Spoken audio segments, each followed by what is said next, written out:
metabolic syndrome and heart health.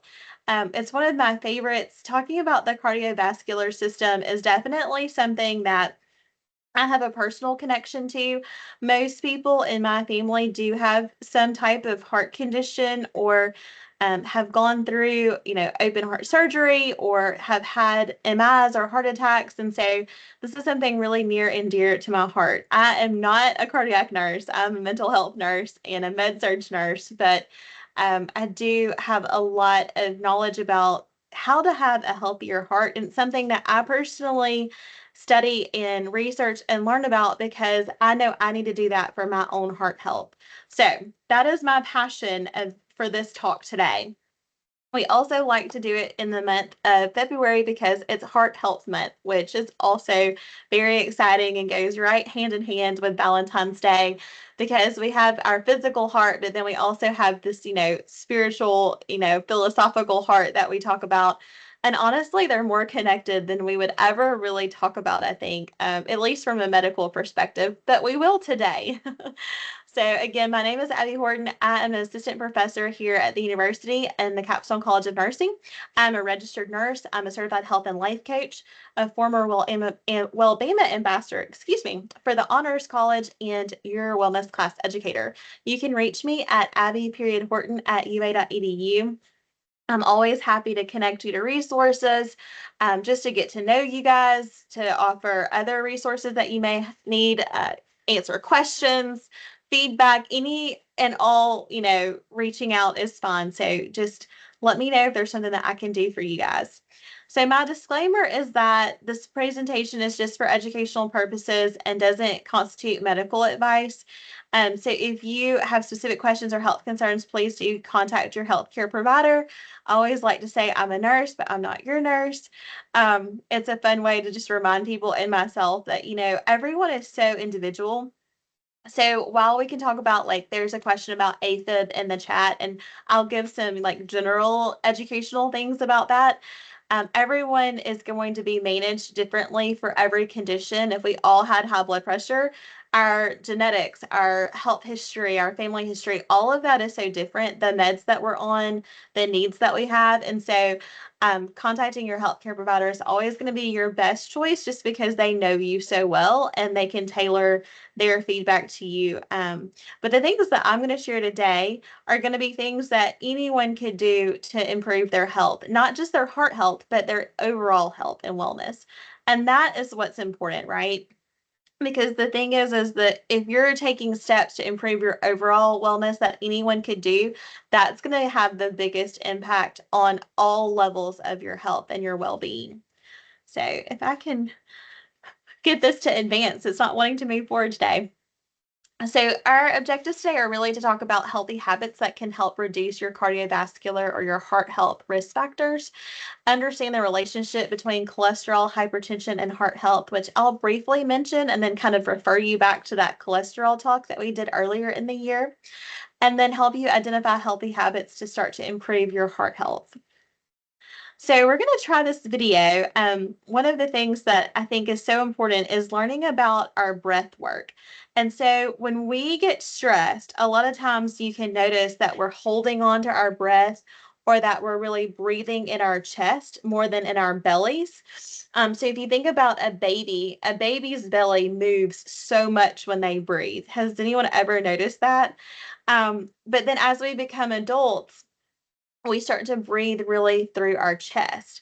And if we can really engage our diaphragm, that's kind of in the core of our bodies and in our bellies, and do a lot of good deep breaths that move our bodies, move our bellies, and it has that rise and fall like a baby's belly, that's more really moving air and feeling good. One way that we can reset our nervous system and start to have calm is to be able to control our breath. And so this is called boxed breathing. And it's box breathing because what you're doing is you're in a box, you're going to breathe in, hold, breathe out, hold for 4 seconds. And so we're going to do that together. And this can really reset our nervous system to feel a sense of calm and a sense of peace. And that's going to affect our heart rate. And that's one thing that can really affect our stress levels as well for the positive. So we're going to try this. and it may be pulling it up in a different view. So you're going to breathe in, hold,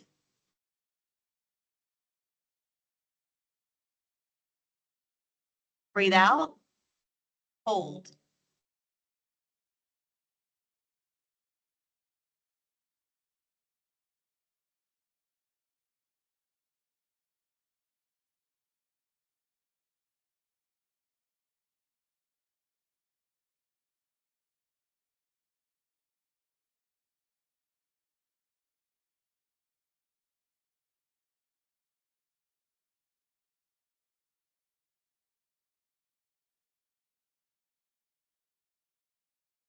So that is a great way to start incorporating some mindful minutes into your day. So, not just that you're taking a minute to give yourself some good breaths and some good, kind of pauses in your day, but you don't have to have a video. That helps me. I don't know about you guys, but seeing the forest and seeing that circle go around, that really helps get me on the right track and helps distract my brain.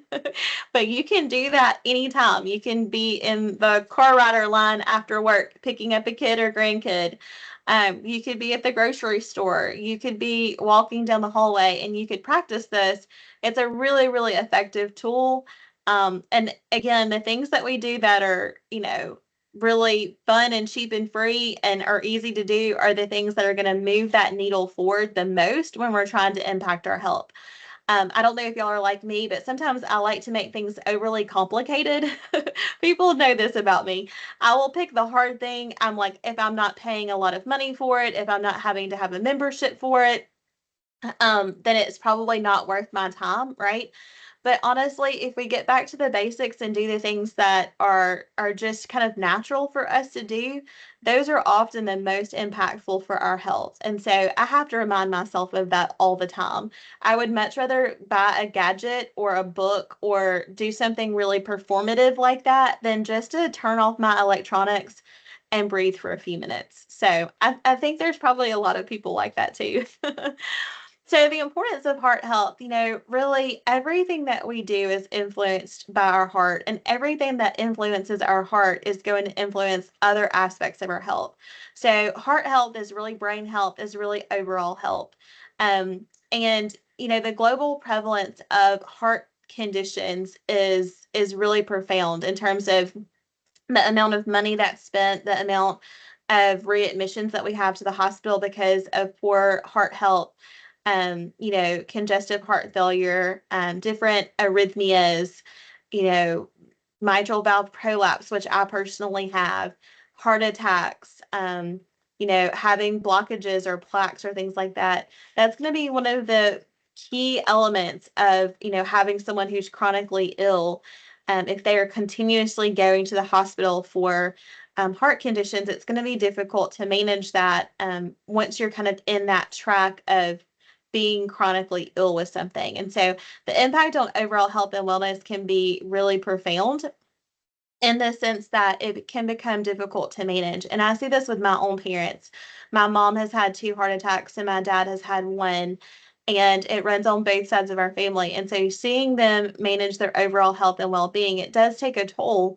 And it's something that you have to manage, daily. It's something that you have to be mindful of. And you can still enjoy a full, happy, life. It's not a doom or gloom diagnosis when you have heart conditions, but it is something to be mindful of. And if you can prevent it, it definitely is something that you want to pay attention to. So if you have, those kinds of diseases or those kinds of incidences in your family history, or you have your own diagnosis, there are things that you can do to improve your overall health. And so I want you to be encouraged by that.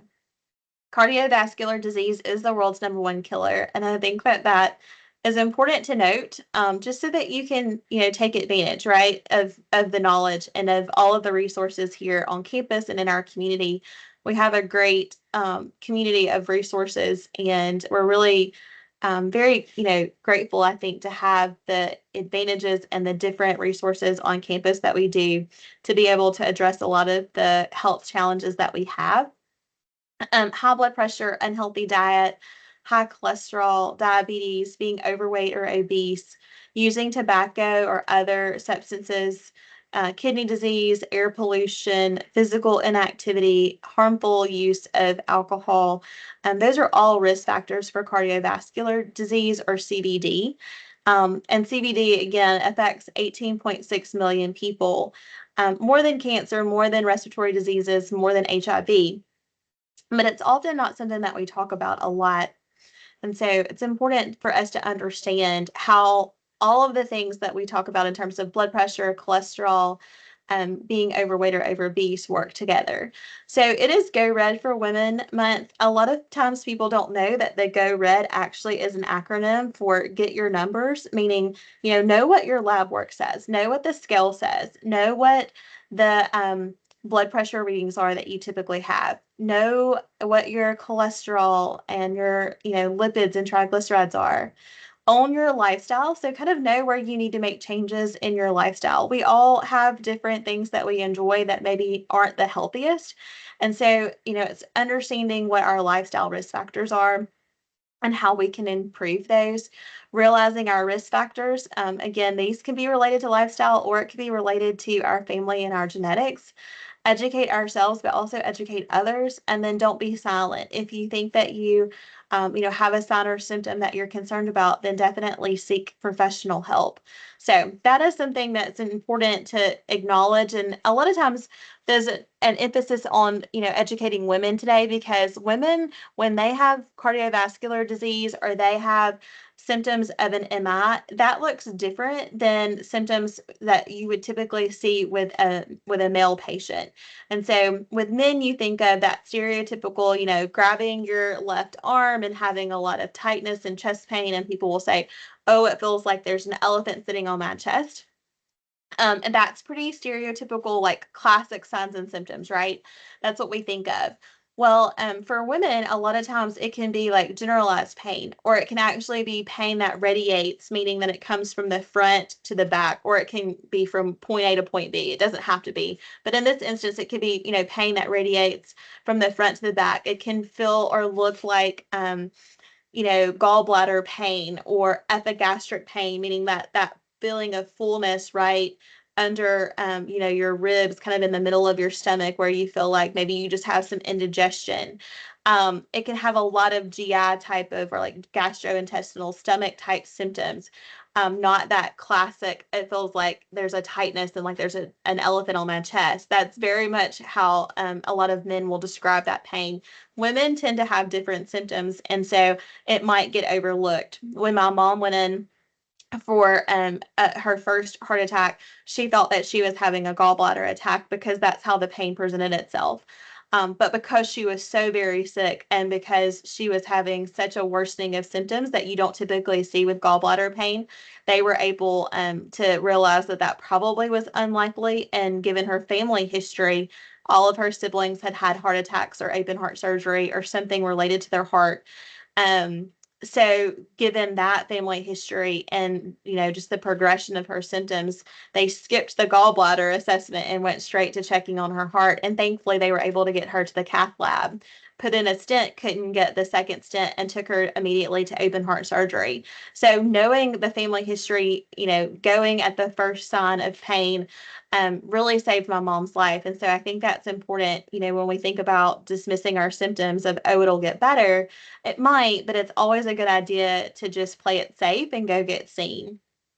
So cardiovascular health is really whole body health because it's not just the heart, but it's also the blood vessels, which, are throughout your body, head to toe. And so there are some things like high blood pressure, high cholesterol, tobacco use, and diabetes that can cause extra risk factors. So high blood pressure, we talk about this more in the cholesterol class, but if you have to increase the blood pressure to get where the blood needs to go and take that good, healthy oxygen to the different organs, then that's going to put a strain on your heart because the heart is that pump that's having to work harder to increase that blood pressure. the high blood cholesterol, when you've got too much cholesterol in the blood vessels.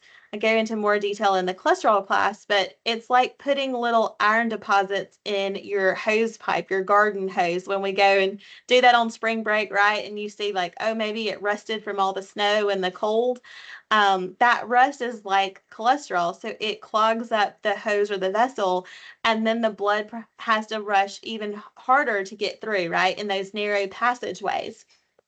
So there again, the heart is having to work harder.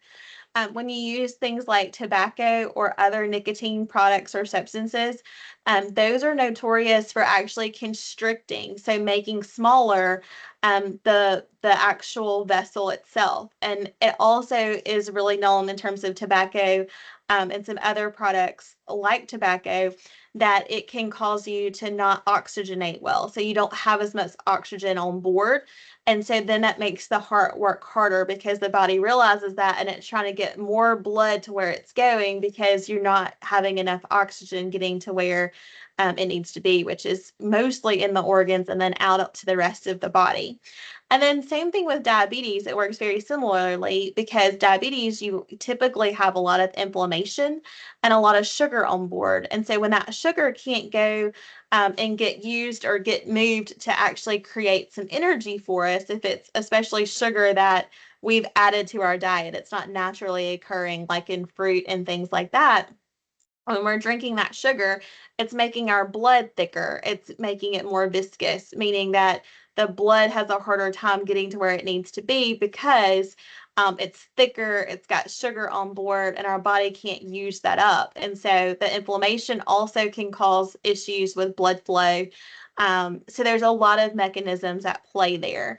And so all of those together, which unfortunately we typically see all of those kind of what we call co-occurring, right? We don't just have high blood pressure, we also have cholesterol, we also have diabetes and things like that. Then our body's having to work overtime because you have multiple different conditions that are affecting your overall heart and vessel health.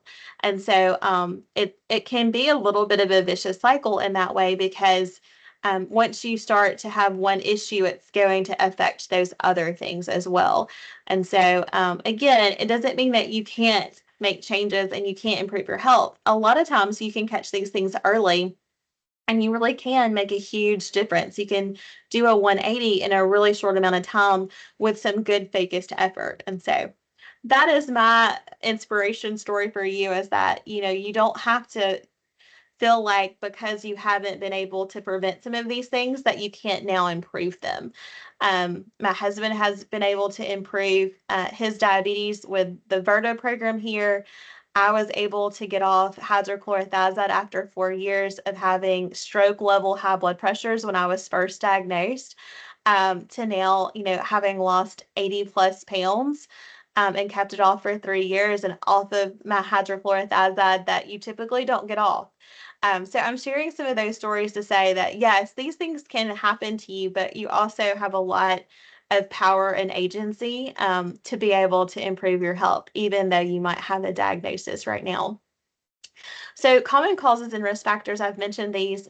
Obesity is also one because, again, the more adipose tissue, which is fat tissue, the more adipose tissue that we have, the more difficult it makes it to get the blood where it needs to go. It's making our heart work harder. It also, our heart is just a fancy muscle that pumps our blood. And so, any strain that we're putting on our body, it's also putting it on our heart because it's a muscle. It's also having to carry a lot of extra weight sometimes. So, to me, I always am a little cautious about talking about weight because it's such a difficult thing for us to manage sometimes. And there's a lot of shame around that we have in our society and our culture. But there's different levels of obesity.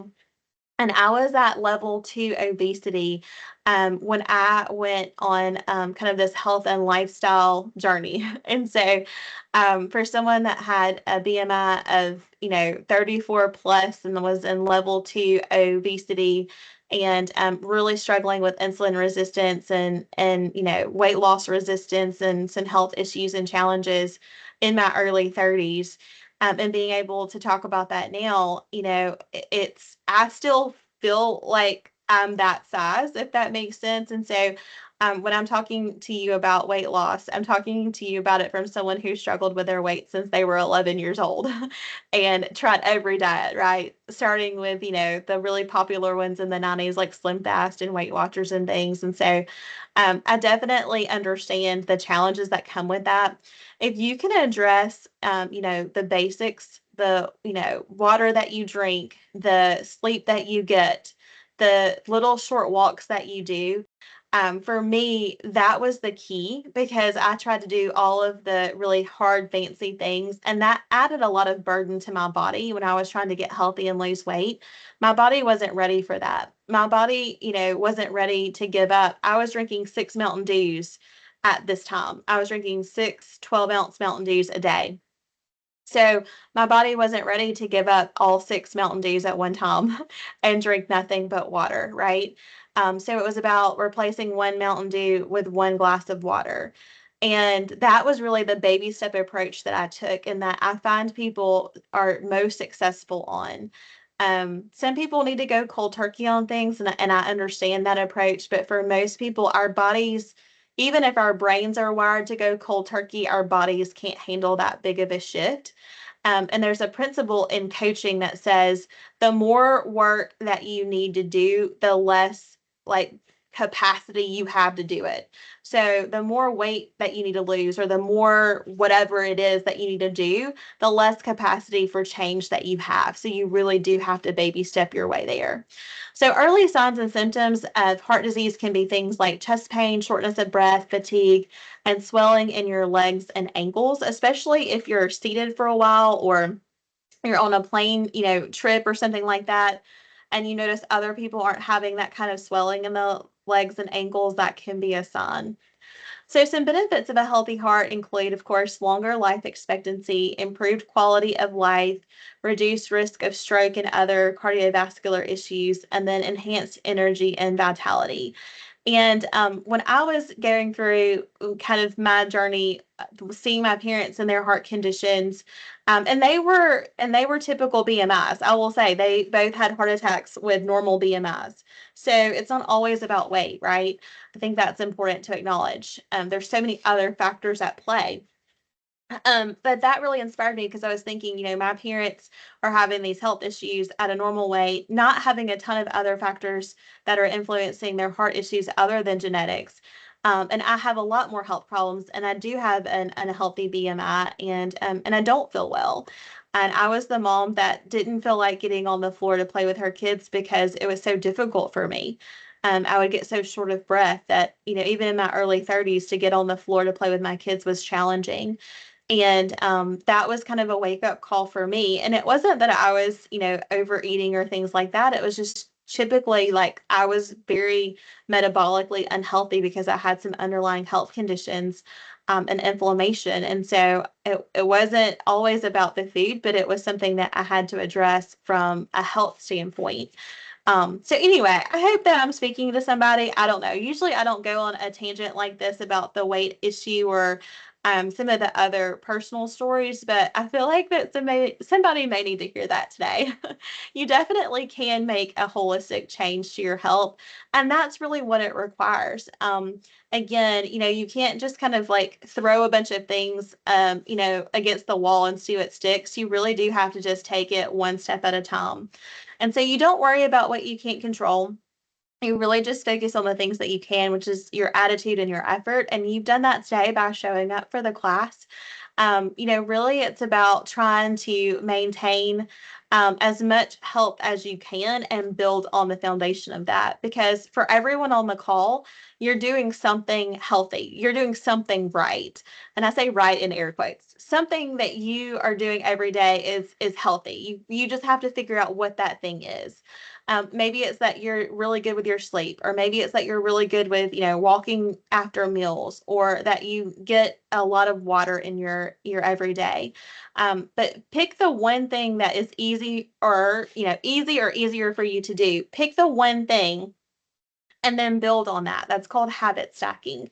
And so if you're really great at brushing your teeth, maybe that's the only healthy habit you have right now.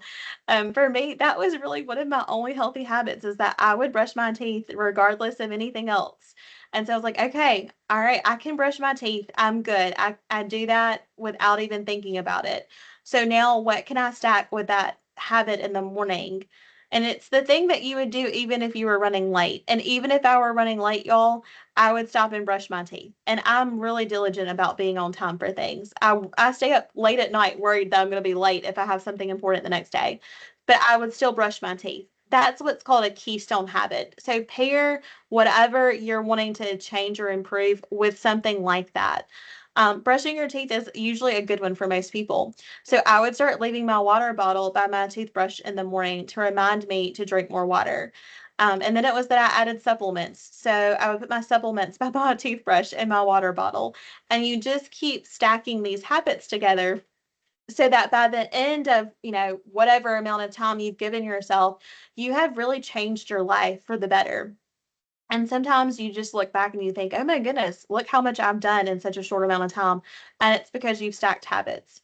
So it really cannot be overstated how important a balanced and heart healthy diet is. Some key foods for your heart health include things like fruit and vegetables and whole grains and lean protein. I know there's a lot of noise out there about what's healthy in terms of food. I tend to go with the just eat real food method. So it's called JERF, just eat real food. And I think most things in moderation is a good approach if you're actually starting out, kind of eating a standard American diet or a SAD diet, right? Sometimes they call it a MAD diet, a modern American diet. But if you're on the modern American, standard American diet, and then really just making good choices, right? The next food choice. So for me, I would have a difficult time with sticking to really, complicated food plans and tracking macros and how many protein grams and all of that. That would be too overwhelming for me when I first started. And so it was literally about kind of making the next best food choice. What is the next thing that I'm going to eat? And is that the healthiest option I have right now? So, really making it simple was helpful for me and for most people. The Mediterranean diet is also another good starting point for people. So there's a ton of information online about that, but it's eating like you would if you lived in the Mediterranean. So a lot of omega-3s, a lot of good fatty fish sources, avocado, nuts and seeds, olive oil, salads, fresh things that you would eat, whole foods, just eat real food. That's really the Mediterranean diet, and that's a good starting place. There are other things that you can include in your diet as well too. Things like turmeric and omega-3, fiber. Usually people recommend about 30 grams of fiber per day. More plant-based options are always a good idea, like that's pictured here. Healthy fats, and of course, we want to limit sugar and refined carbs. We want to limit alcohol consumption. Many people have come out and said, there is no really safe level of alcohol consumption. There are guidelines in terms of how many drinks per week that you can have in what's considered a quote unquote safe level. But there is a big movement for not having alcohol as a part of your regular, at least weekly lifestyle. So lots of good information online about that. Limiting meat consumption for people can be helpful. Again, that's very controversial, I think, for most people because some people are probably, more predisposition to have inflammation from certain types of meat. And again, it may not be the meat themselves, it may just be how the meat is raised.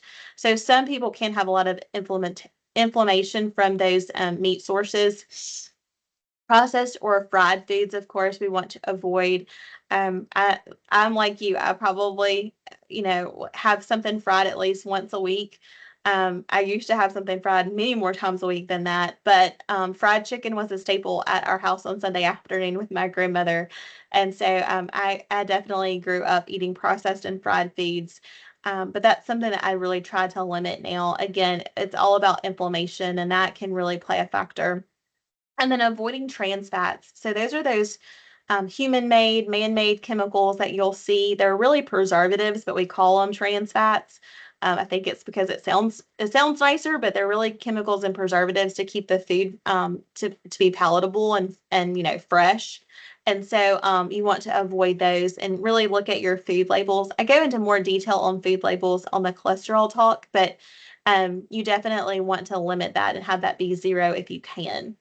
Exercise, we like to see that people have about 150 minutes of moderate intensity exercise. And I don't know about you, but when someone tells me moderate intensity, I'm like, what does that mean? what what is a moderate intensity? I feel like that could vary a lot, but I did a quick Google search to say, okay, like what would I be able to do? So you can talk, but you can't sing. So if you can go and do a workout or like a fast-paced walk or run and you can still talk, but you can't sing, that's considered moderate intensity exercise. So moderate to vigorous. Vigorous is that you can't really even talk that much. You can talk in like little short bursts. So that's what vigorous is. And we like to see 3 to 5 times a week and to have that total 150 minutes. And then maintaining a sustained heart rate can be really helpful. So it's usually 1.5 to 1.8 times your resting heart rate for 30 minutes. So wearing something like a trackable, wearable device can be really helpful because a lot of times people don't know what their sustained heart rate is. So I bought a watch on Amazon over the winter break for $33, and I had very low expectations that this watch would be, a great watch. And I was so pleasantly surprised and has worked so well. And it let me really understand where my heart rate feels the best. So, because I have a heart murmur, a mitral valve prolapse situation, I will sometimes see that my heart rate will dip down into the 50s and the 60s, which, if you're a professional athlete, is great because your heart's probably conditioned to operate at that. But for me, it doesn't feel great. And then my heart rate will kind of spike up because I have dysautonomia. So sometimes when I'll stand up, my heart rate will actually really fluctuate. My blood pressure will drop pretty dramatically. And so I can have a lot of issues with like exercise intolerance. So wearing this watch let me see that 74 is like my range. If I'm feeling good and I'm feeling like, okay, I am able to go and do what I need to do, my heart rate every time I would look down at that watch would say it was 74. So that was my sweet spot. If I would get into the 60s, I would notice that I was starting to have anxiety. So I was thinking over the last few weeks of 2024, maybe even the last few months, that I was having an anxiety issue. And I was like, oh my goodness, like, why am I experiencing anxiety? I have not felt anxious in a really long time. And what I realized by wearing that watch is that I wasn't truly having anxiety because of like a psychological or mental reason. Like, it wasn't a mind reason. I wasn't mentally thinking something that was making me anxious, but my heart rate was dropping into the 50s and 60s every time I was having anxiety. And so it's a physiologically induced anxiety because it's my body is trying to tell me, Abby, your heart rate's too low, do something. And when we feel anxious, we sometimes do feel like, oh, I need to get up and do something. Well, that's our body's way of saying, get up, because if I had stood up, and I did a lot of times, my heart rate would increase. And so it's our bodies trying to talk to us, right? And so I was thinking, oh my goodness, I need to go get on an anti-anxiety medication. When, sometimes that might be appropriate, but for me, that watch let me know this is a heart issue. This is not an anxiety issue. So anyway, all that to say, I don't wear wearables and trackables a lot. I don't love to do that. I don't love the EMF exposure of that. I don't really want to know my numbers that closely, but that was a really good check-in for me to say, okay, let's know my numbers so that I can actually take control of that. It also lets you be able to calculate your resting heart rate and what you need to do for that. So high intensity interval training is really recommended for heart health. It's because you're wanting to do weightlifting and cardio together, which can be really helpful. But for some people, that can cause a lot of inflammation. And so, this is the textbook, HIIT training is the textbook answer for cardiovascular health, but it's not the best option for me and for a lot of people.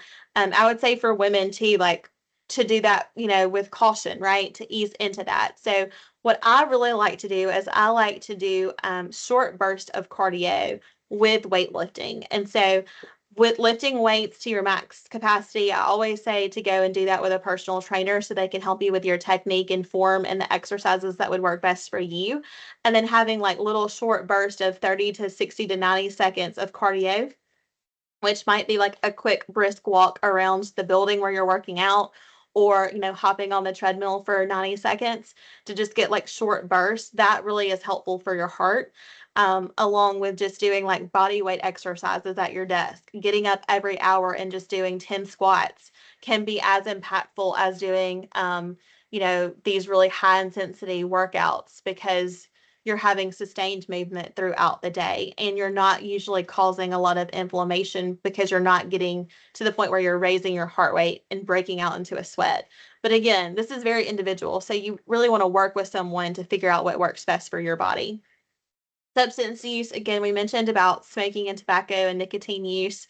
There's a lot of stuff coming out about nicotine use in the complementary and alternative medicine world. You can go down that rabbit trail of uses of nicotine, and like where food has naturally occurring nicotine in it, like nightshades. And so I won't go into that, but the nicotine really is associated with problems because of the products that they're in that are man-made or human-made, like cigarettes and tobacco and things like that. So smoking changes that inner layer of the arterial wall and really allows the LDL from the cholesterol to adhere more easily. So that is what can cause those plaque buildup for cholesterol, and that's what reduces that oxygenated blood flow.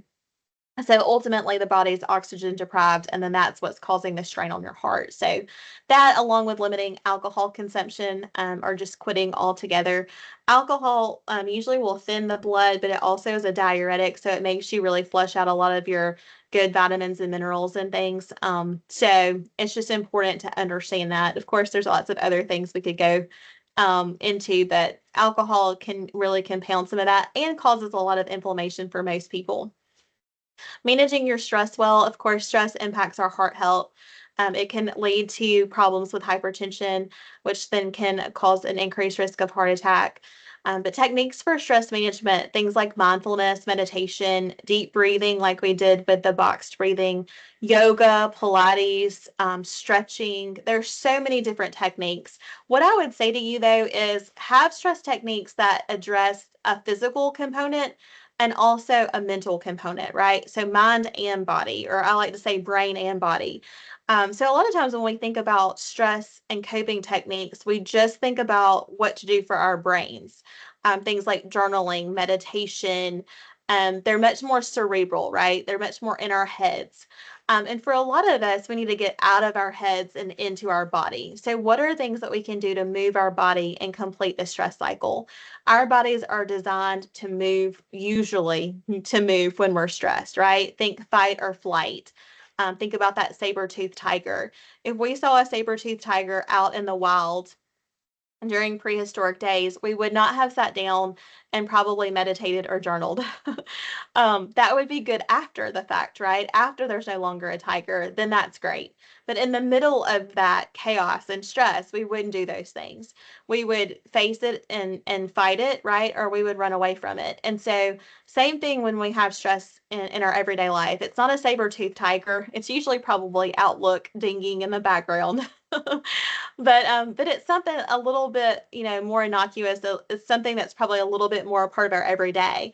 When we have that stress response, get up and do 10 squats. Get up and walk around the building. Get up and go outside and get some fresh air.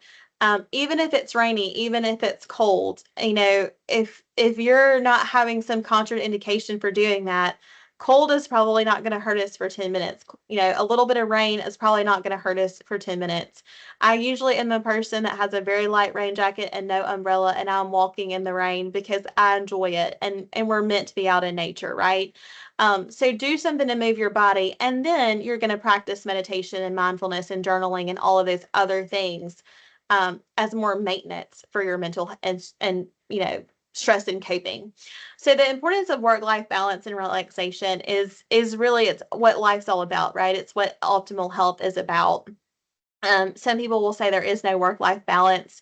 I think we like to talk about things. We like to wordsmith, and we like to, get complicated about stuff. And today's talk is really about just get back to the basics, right? Just simplify it. What's the easiest thing I can do that's going to make my life better? So, work life balance, it's probably not going to always be perfectly balanced like the justice scales that we see. It's going to be more balanced like a spreadsheet, like a budget where everything has its categories, right? You sometimes are given more attention to work in some seasons, and sometimes it's more to, your well being or to your family's well being. But it all balances out in the end. So people might say work life harmony or work life integration. But the real, I think, takeaway is to build in moments of relaxation and fun and play and rest throughout your day.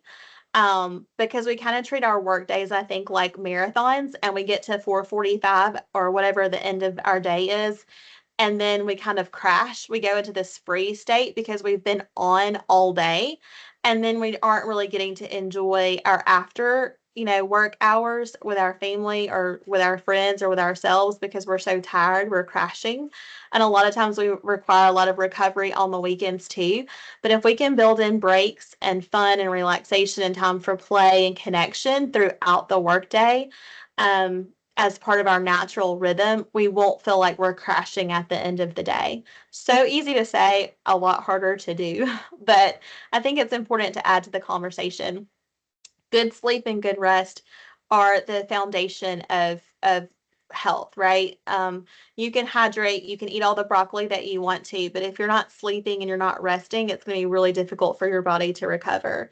So 7 to 9 hours of sleep, and you want to have good quality sleep, not just the number of hours. So if you're waking up in the morning and you're more tired than when you went to bed, you may have some type of sleep disturbance, or maybe there's an underlying sleep or health issue that's impacting your quality of sleep. It's time to ask your provider about that. So don't just sleep, rest. I would say build in 5 or 10 or 15-minute breaks, 2 to 3 times a day, morning, afternoon, and evening, and work up to doing that, tech free, right? Device free. That might be a walk, that might be closing your eyes, that might be listening to music, that might be getting outside. There could be any number of things that you do during that time, but try not to doom scroll. Maintaining a healthy weight, like I mentioned, that can be really challenging for a lot of us, myself included. I still struggle with weight loss resistance. But just know that there is help out there. There's a ton of resources. We have, registered dietitian, nutritionist on campus that you can see. We have the rec center and a lot of great personal trainers here. Physical therapists sometimes can be really helpful if you have an injury that's preventing you from working out or being active. We have a great community of physical therapists in Tuscaloosa. There's just a ton of resources that you can utilize to help you, and just really start small, right? If you're breaking a sweat and your heart feels like, it's working overtime, it's probably going to cause some inflammation if you're not used to that. So really, really, really start slow. We've got the Couch to 5K coming up with the training. I mean, there's just tons of ways to get plugged in, but take it at your pace. And then there's things like, of course, balanced diet and regular exercise. But with weight loss, I would say add in the good things first before you start taking things away. So add in more water before you stop taking, stop drinking the Mountain Dews. Add in good fruits and vegetables before you start taking away, the chocolate and the chips and things like that. So monitor and track. So having regular checkups can be helpful. We would love for you to come to the Wellbama screenings. You'll see me there this semester and this summer. So come to those, get your good points for all of your good rewards with Wellbama. See your provider for your annual or yearly checkups. Of course, your eyes, your ears, your teeth. Go and get your blood work done. Monitor your blood pressure, your cholesterol, and your blood sugar. Those can all be done through Wellbama and also through your provider. We have a couple of kiosks to check your blood pressure on campus, near Starbucks in the Student Center, and then over um, in the Human Resources on the other side of the campus. And knowing your numbers can be impactful because you're able to actually make changes and see where those changes are impacting you. So a lot of times we do things that are healthy, but we don't know if it's actually benefiting us. So knowing the numbers and tracking those can be helpful in that way. And that's why I go and see my yearly annual, physical and do that with my doctor, but I'll also still do my wellbeing because it gives me a couple of extra times to get my numbers. And I think that's important. So other considerations, we mentioned genetics. Genetics is not, it's not a blueprint for, this is going to happen, right? It's a blueprint for this could happen if we have what's called epigenetics, where we turn on these genes by our lifestyle and our environment. And so your genetics are not, like written in stone. It's just that you have predispositions for things based on lifestyle and other things. You might see this disease process happen. So I want you to feel really empowered that early screening and detection and changes can actually influence your genetics for the best. And it doesn't mean that you're going to have a cardiovascular issue like me. Like I can change that by the things that I do on a daily basis. And some days are harder than others. So just know that, it's not going to be a win every day, but every time that you get up and you make a healthy choice, that is a win in my book. So social support, having walking groups, fitness classes, people that are like-minded. They say that we're like the 5 people that we hang out with the most. And so just check your circle, right? Family and friends and the people that you hang out with every day. And notice what you're talking about. If you're talking about health and fitness, then you're likely to do health and fitness things. So have a social support that supports the lifestyle and the goals that you're wanting to work toward. Mental well-being is so important. Counseling. Again, I've talked about meditation and mindfulness, but practicing gratitude, journaling, all of those can be really helpful. Counseling, I think, is really underutilized when it comes to our health because we see those as separate things, but they're not. And so that can be something. Coaching also is another great resource, but usually that's pay out of pocket. And so counseling might be more affordable for you.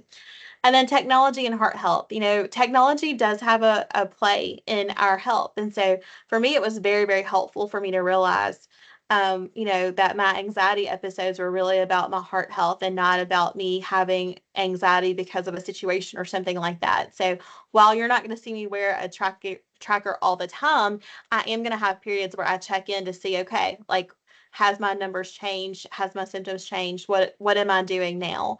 And I think that can be really helpful. So definitely utilize the technology we have available.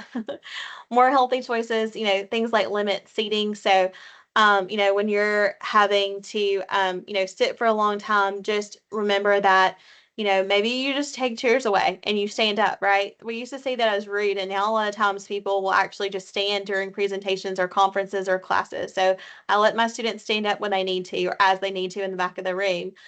We would never have done that 20 years ago when I was a student, but it's so important that you don't sit for long periods of time.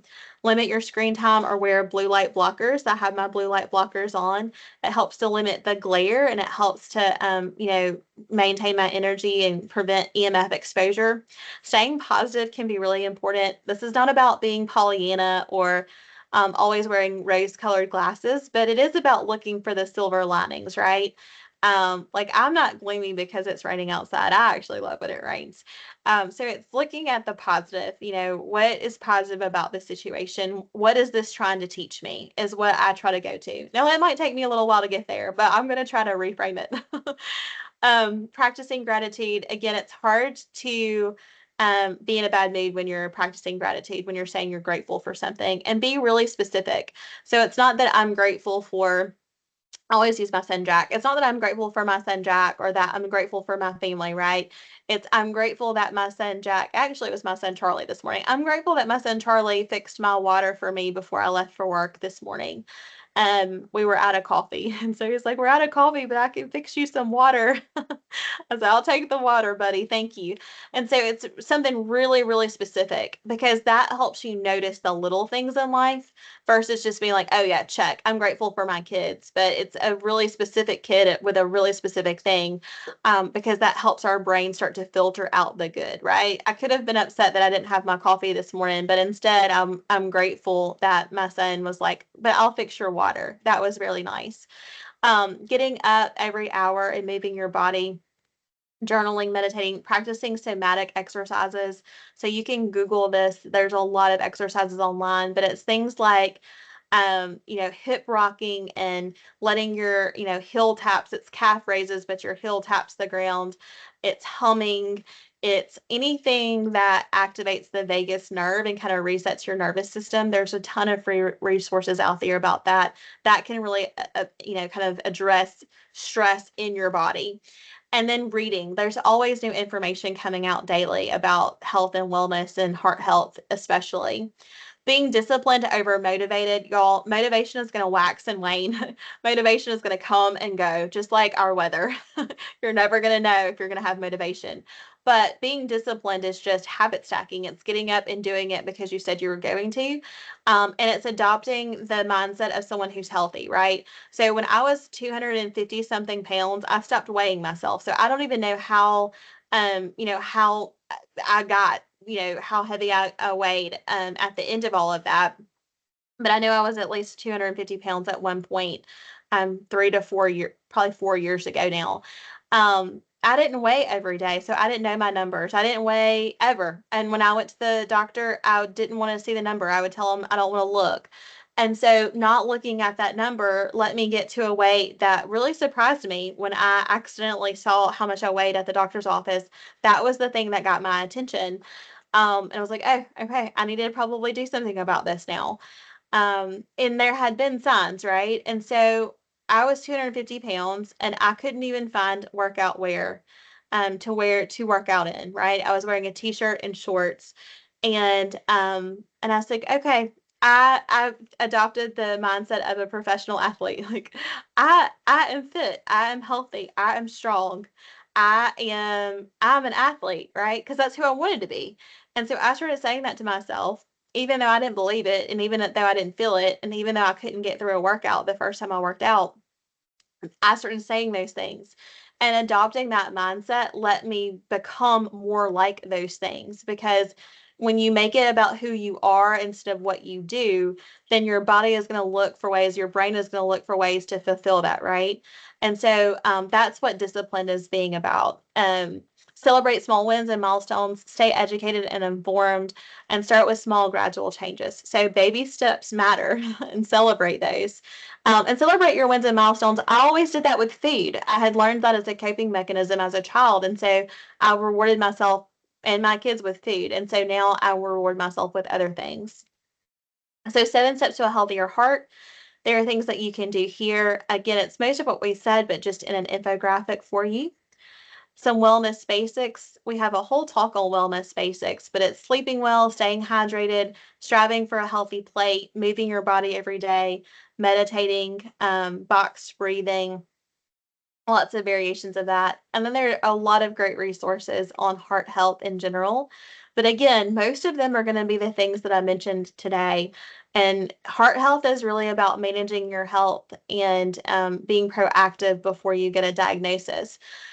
So Arthur Ashe says, start where you are, use what you have, and do what you can. And I really believe in that because we're all at different starting points, but our finish line is probably also going to be different. So what your goals are today, they will change. My goals when I started this journey 4 years ago are very different than my goals today. And that shows that good, healthy progression. So if you do have things that you want to reach out about, feel free. This is all of our different social media and ways to reach out. We've got some blog posts and things, and then my contact information. This is the last slide. So I'm going to um, leave that there and then have y'all's chat. I know y'all can see this, but it's the only way I can see y'all in this. Um, Miranda, if you see any questions. I don't remember seeing any pop through except for the ones at the beginning. Yeah, Christine said, when you make it who you are. Yeah, I'm so glad you love that. It really helped me. I did forget to mention at the beginning, for National Nutrition Month, we are doing a recipe exchange. We're calling it Taste of Traditions, but I shared the link in the chat. If you share your recipe, your favorite family recipe, kind of explain like the meaning behind like why it's your favorite recipe, pick a different recipe. on the website, and then you can rate it. And we'll give it like a star review. So that'll be a real fun way to exchange some recipes, and it'll be fun. Marsha's asked how you share the recipes, Miranda. They are on our website. We are using Microsoft Forms for you to submit them. And then all three links are together on the website. I know we have a few minutes. Resharing. Yeah, y'all can come and go as you need to, but if y'all have questions or feedback or anything else, I will mention the AFib. So, of course, a lot of times that requires medication and monitoring with your provider. But all of the things that we mentioned, like weight loss, stress management, managing your numbers in terms of cholesterol and blood sugar, blood pressure, all of those things will really help manage AFib overall. But a lot of times that does require close monitoring and medication with a healthcare provider. And specifically, your cardiologist usually manages that, especially early on, because you need to manage side effects and things. But all of the things I mentioned today will also help with that and any other cardiac arrhythmias. Y'all can tell my brain is having trouble without my caffeine. Oh my goodness. I'm going to have to find some coffee this afternoon. Thank y'all so much. Any other comments or questions? Did I address what y'all were hoping to cover today? This is the first time we've separated out the cholesterol and the heart class, so I tried not to overlap too much. Did everybody get the Abby made a habit tracker, and I shared that.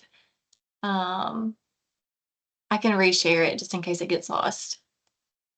But it's a really good one. You can plan out your week.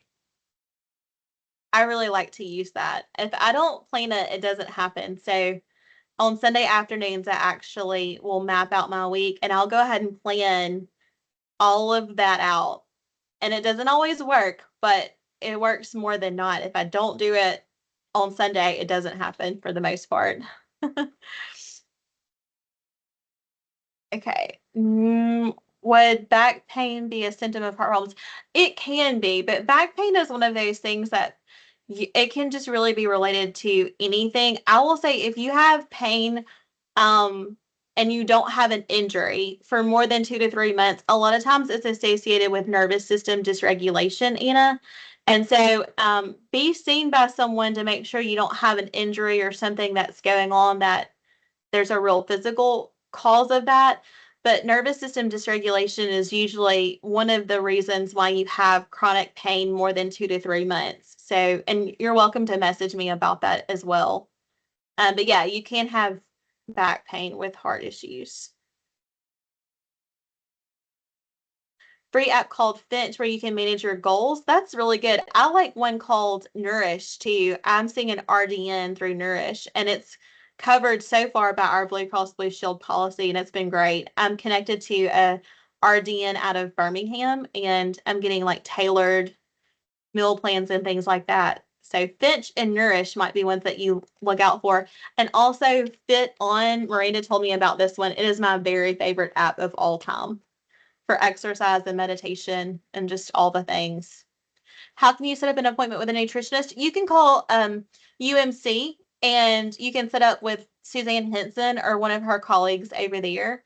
And usually it's a $20 copay with our insurance.